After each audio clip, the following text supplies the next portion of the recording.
Chandu, the magician.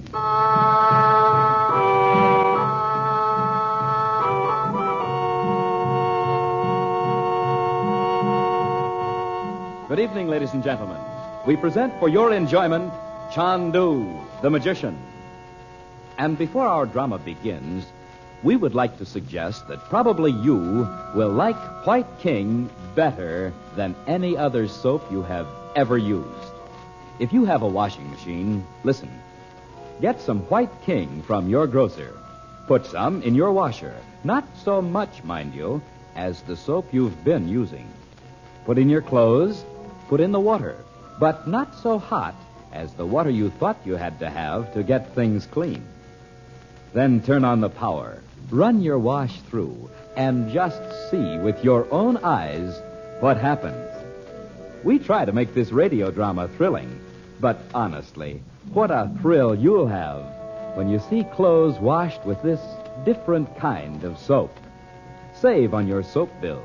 Save on your gas bill. Save on your clothes bill. You'll say, I love White King granulated soap.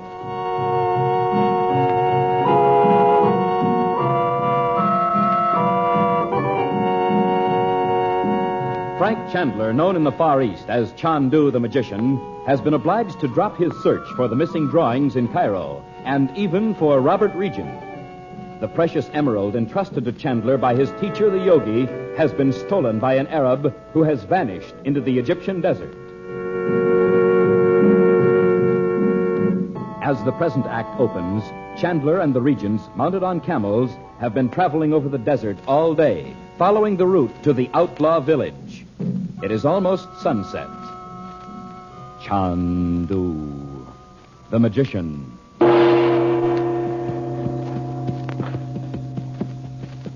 I'll race you to that little hill, Betty. All right, if we don't get bucked off or whatever camels do. Don't get out of sight of the guide, Betty. We won't get lost, Mother. Don't worry. Oh, I don't know how they do it. You getting tired, Dot? A little. I'm getting used to the motion of the camel now, though. For a while this morning, I wondered if I could possibly stay on all day. I thought you were pretty quiet this morning. Well, that wasn't the only reason. I was wondering about Abdallah.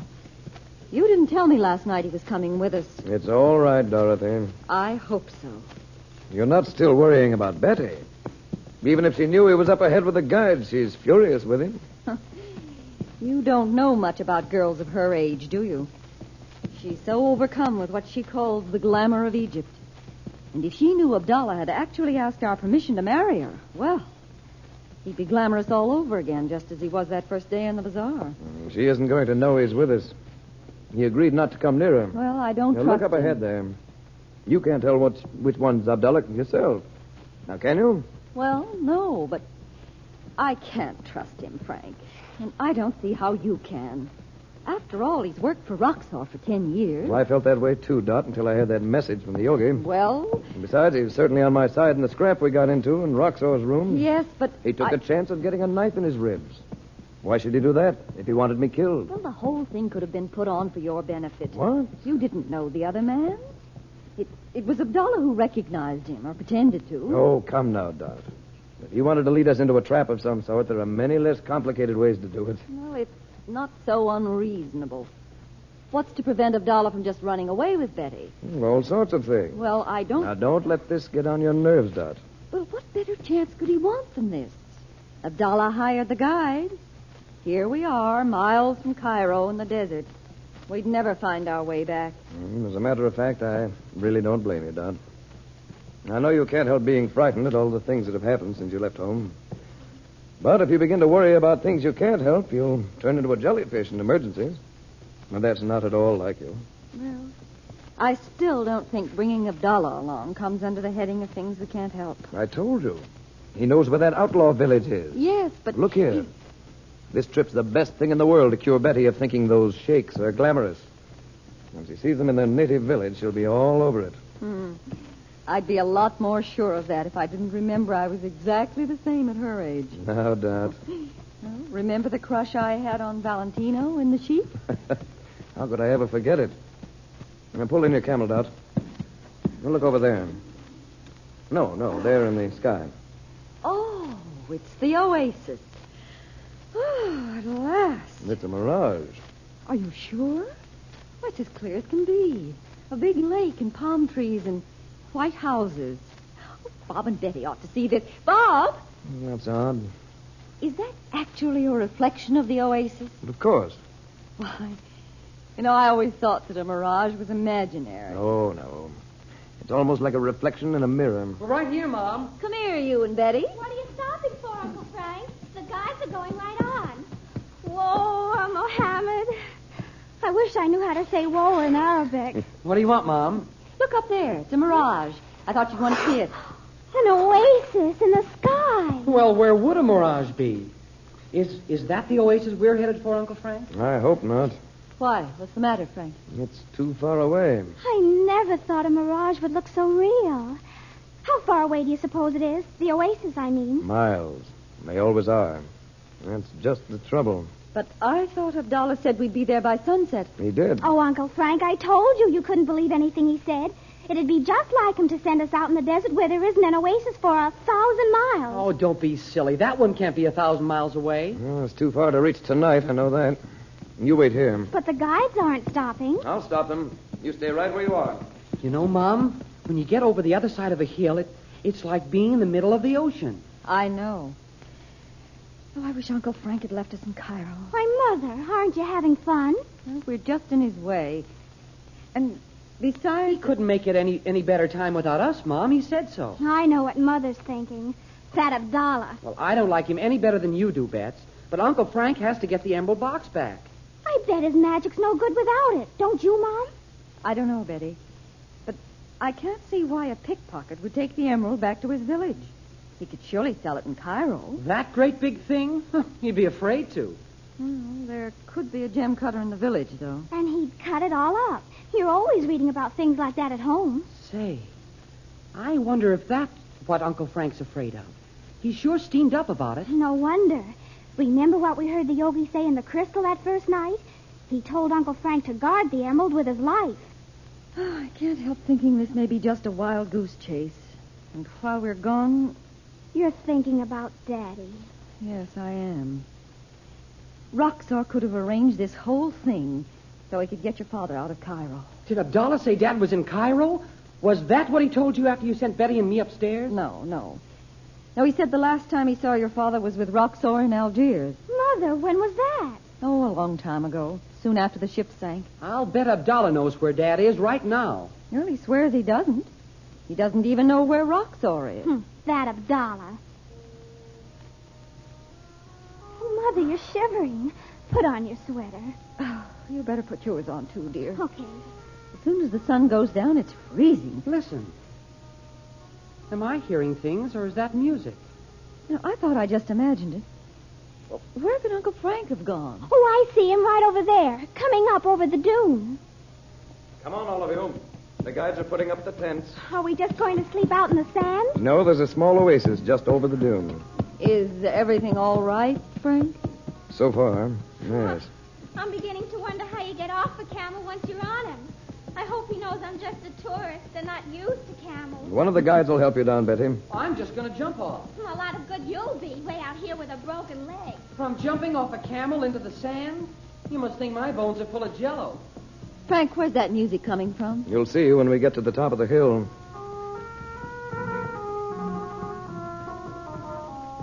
There. Oh, it's just like a picture. A little fire reflected on the palm trees. Well, you'll have to admit this is glamorous, Mother. All right, dear. I admit it. Who are those fellows, Uncle Frank? Another caravan, Bob, camped for the night. I asked them to send their leader over here. Why, they must know their stuff. Finding a little oasis in the middle of nowhere. They do. Something smells awfully good. I hope we can have dinner pretty soon. It won't be long, Betty. The cooking fires are lighted. I feel as if I hadn't eaten a thing for years. After all that lunch? Well, that was a long time ago. Now we'll get off here. Yukov, on deck.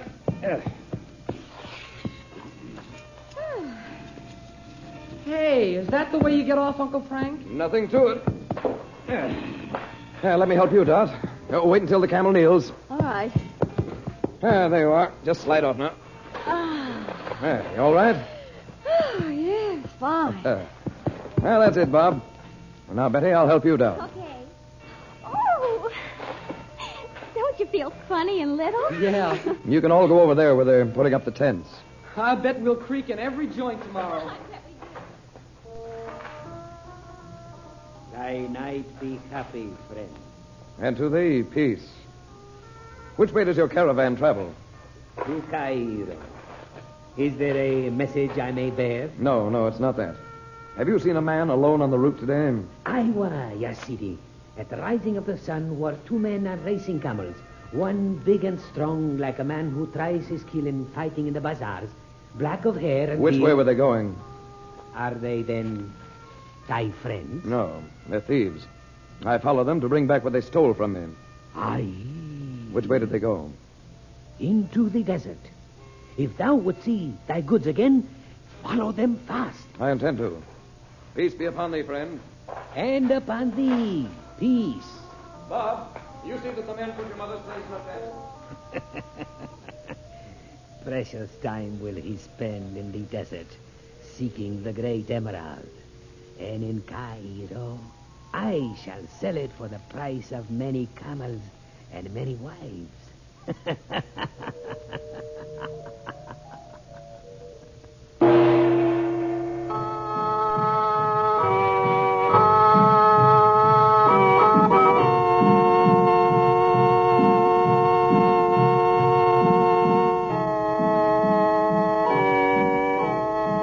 Our drama has come to a close until tomorrow night.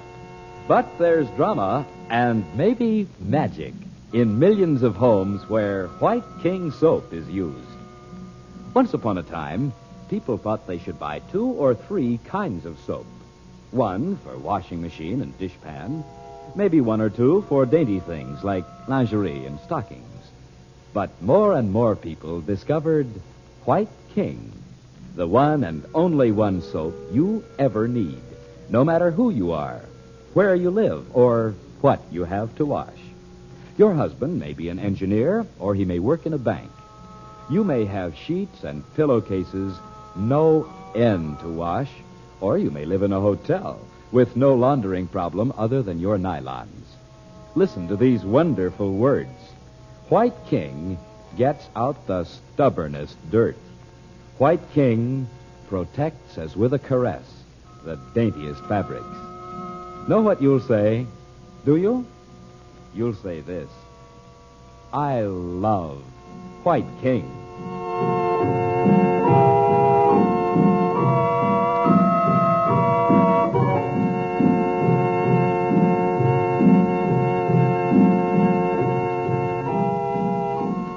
Chandu the Magician is presented for your enjoyment every weekday evening.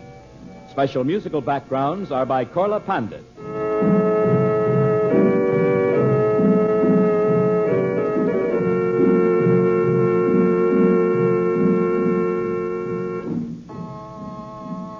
The makers of White King invite you to listen again tomorrow at this same time when the story resumes. Chandu, the Magician.